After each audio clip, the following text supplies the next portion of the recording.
Hello, lovelies, and welcome back to the Yarny Peeps and the non-Yarny Peepers.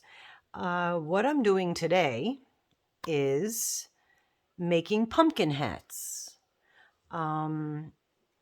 Different stitches, different sizes. The little shop that's in the town of Naples near me, the woman who owns that had asked me if I would make her some pumpkin hats because I guess they're a very good seller at the Grape Fest, which is, we do this Grape Fest as well. We get a table there. I'll make these for her table, and I won't make these for our table, I don't think, this way, because her table will literally be directly across the street from our table. So she asked me to do these for her. So I thought these were really adorable. This one here, I was kind of doing some different attempts.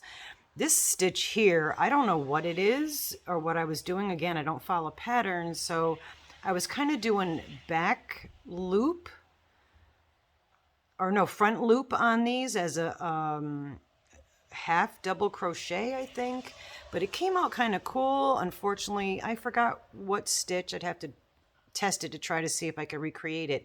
But the inside, look at the ridges in the inside. Isn't that just, I almost kind of like that side. I might have to make something that has that because that's really cool. But this one I'm not going to give to her. I just was trying different things. So just wanted, and then the curly cues. These are really super easy to make. And I'll explain to you how if you don't know. All right, so this one here, I worked up on the Addy machine. It's double thick. I only have the larger 48 needle Addy, so I had to hold the tension harder or tighter, more taut, to make it to be a smaller hat instead of am I even on screen? I don't know, I gotta like check that before I start filming. But yeah, this is for a child, obviously. I mean, it does stretch, but this is definitely for a child. And on the Addy, I did 100 rows to get this size, and this would fit, a toddler, even a little baby, because if it's a little higher, and you can pull it and it'll become thinner. So those, I made 3 of those already. So I'll put that in that pile of the knitted, which I'll just stick off of here. Like I said, those were on the Addy. These I crocheted. And these are for the children, a child size. And I will explain to you how I did this, and then I'm in the process of making the same type hat, but for an adult. Okay, so for these, what I did, okay, I'm using Red Heart. Can you see that? Red Heart Super Saver. That's a 4 weight. And I have even the green is the Red Heart Super Saver. And for the children's size, the smaller size, I'm using my 6mm Cindy Life and Yarn Tangle hook. And doing the same exact thing, but just using a 6mm hook. And for the adult size, I'm using my 8mm furls. And literally, now you can adjust, again, like all the other ones I do, you can adjust this to whatever size you need. I happen to have a smaller head, and so my size head would probably be like, a teenager size, where maybe Rusty and Craig have the same size head. She's a little bit bigger of a head. She takes after her dad in that department. But they do have give in it, so you could, it doesn't have to fit, tight. You can have it be a little loose on you. So basically what I'm doing is I'm just chaining 30 and then coming in, like I do one extra, so I chain 31 or whatever. That's going to be the height. So you can go, 30 did this and 30. Actually, this one I did 35. My bad. I'm sorry. I did do 35 on here for the adult height, which this will lend itself to a fold on the rim where I could probably have done 30 because it's a looser, larger stitch. But I did do 35 for the adult, and so I take that back. And then you do between, half double crochets, come back in like your third stitch or whatever, and start doing your half double crochets. And I did 30 to 35 rows. So anywhere between those, and then sewed them together on the ends. But before I get ahead of myself, when one of the ones I did the, two, at the end, chain 2 and then go back into a half double, which is what they usually recommend. But I've been doing just chain 1, making it a loose chain, and then going back and doing the next row in the half double crochet. So that's pretty much it. And then the trolley thing's really easy. So what I'm going to show you on this larger one, let me get this other stuff out the way because we don't need it. So those, aren't they adorable? I mean, look at how cute. Oh, also, let me just jump in there. This is just a little twisty. I did like a chain 3 and then chained around and around. And I'm thinking of putting it as a little knobby on the top, so it looks like a stem. And with that, I can just, sew that piece in. So you'll have your curly, but also maybe a little stem. So that's kind of what I'm working on now. And here, since I have this here is the stitch part. When I joined it together, I did like I did with the other, where I go in one side, pull through and weave back and forth with the needle, with the darning needle. And so when I'm done with this, I leave a long enough tail to give me enough to be able to weave back and forth. This way the bottom is nice, and it also looks better on this side and doesn't look that bad on this side. And then I have enough also to go onto the top and weave around the top, pull it, and then it gives you kind of that pumpkin-y puff part on the top. All right, I hope this makes sense. I mean, I have no rhyme or reason. So now that's what I'm going to show you on here. So on this one, for an adult, I did chain 35 and then came back and did half double crochet back and forth, and I believe I did like 32 rows using the 8, oh, look at that, matches right in there, using an 8mm hook. So I'm done with that, and I do it so that where I start, I'm ending at the opposite side, so that when I'm sewing it together, I have this little beginner tail to tie into the tail that I'm going to do. So I have this, I did my last stitch and I chained 1, and I'm going to pull so as to give me a knot. Oh wait, I didn't cut it. Maybe cutting it would be good. All right, so that looks like it should be, probably give it a little bit more. So I'm giving it a fairly decent amount there. I'll do the rest of this off camera, but I hope you could see. Hope I'm on camera. I am so bad at this stuff, but I'm getting the hang of it. It's taken a year. Yeah, we're almost a year on here. A couple more weeks, or a little over a week, I guess. Anyway, so I did a knot to secure it. And then what I'm going to do, and it doesn't matter what's the outside or the inside because you're going back and forth. Let me make sure I'm on camera. You're going back and forth, so there's no right side or wrong side really, in my opinion anyway. So I'm going to go back through the first 2 stitches into the first 2 stitches of here.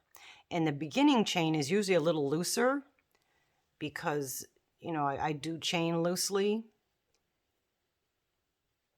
And so what I did, I just pulled that through, and I'm going to go through it again, only because this is the very first stitch, and this is what's going to attach the bottom of the hat. So I'm going to go through that one twice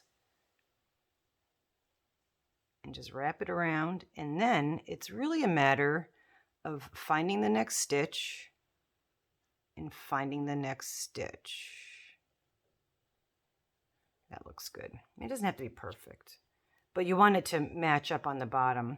Then these two, this next stitch into this next stitch, and I'm literally, I hope I'm in screen for you, I'm literally just weaving back and forth. Let's try it this way. So there's a stitch, I'm going through both, weaving it, then I'm going to go back on the same side, those two into those two. So it's almost like lacing it up. It's like lacing a shoe almost. Those two, and I went through that one, so go through those two.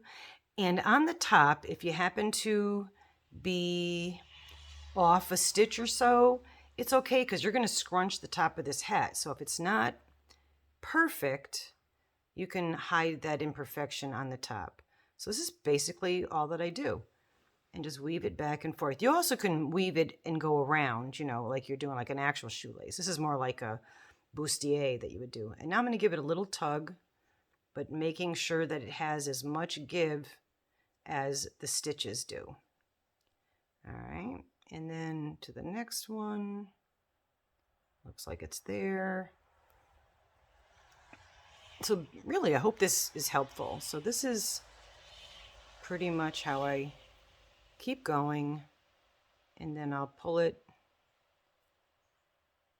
I hope I'm still on camera.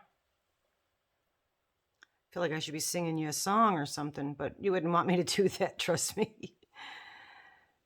The Lord didn't bless me with the singing voice, that's for sure. And it's literally back and forth. So this is how you're going to attach the whole hat going up to the top.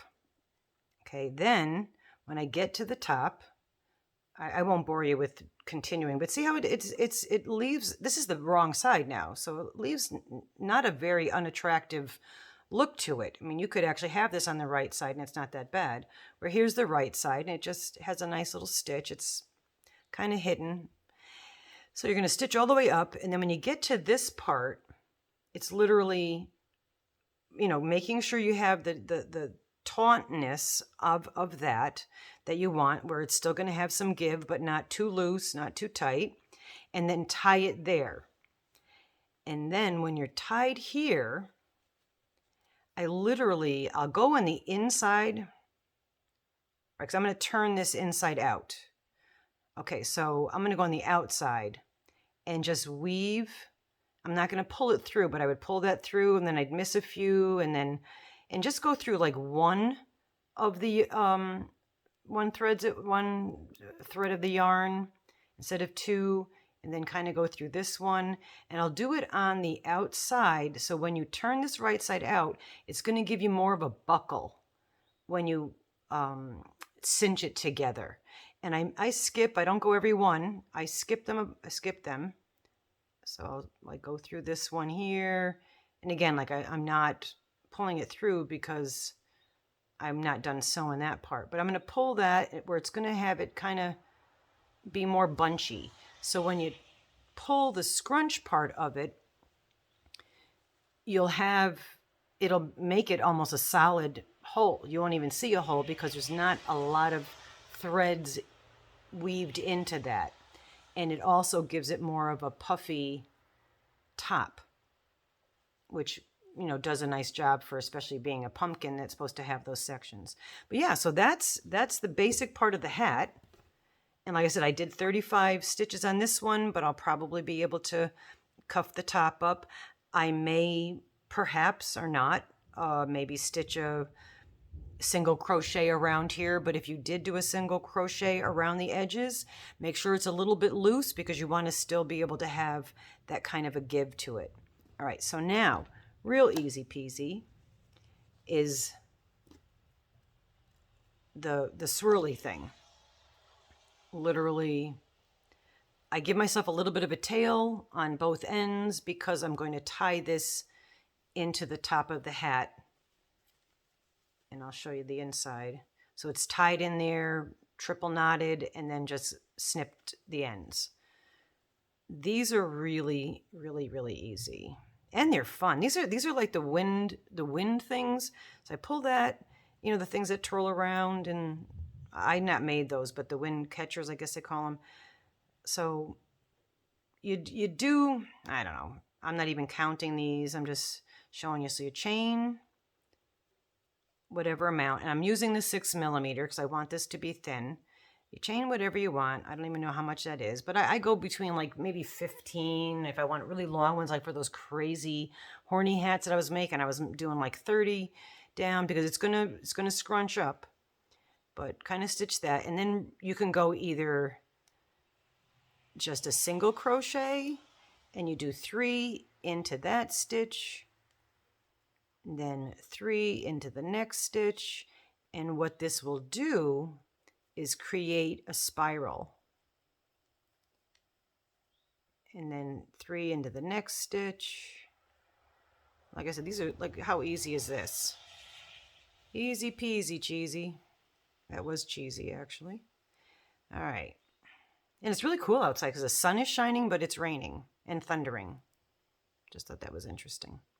My cat doesn't think it's interesting. Moo won't come in because Freya keeps harassing him, and he doesn't like being out in the rain. I don't like him being out in the rain either, but he won't come in because of Freya. So really, basically, it's always a cat story in my things. So 3 of these are single crocheted. And basically what you're going to end up with is a twirl. And then when I put it on the hat, I kind of pull it so it, instead of it being really twisty, it's kind of more spirally. So it looks more like the pumpkin thing.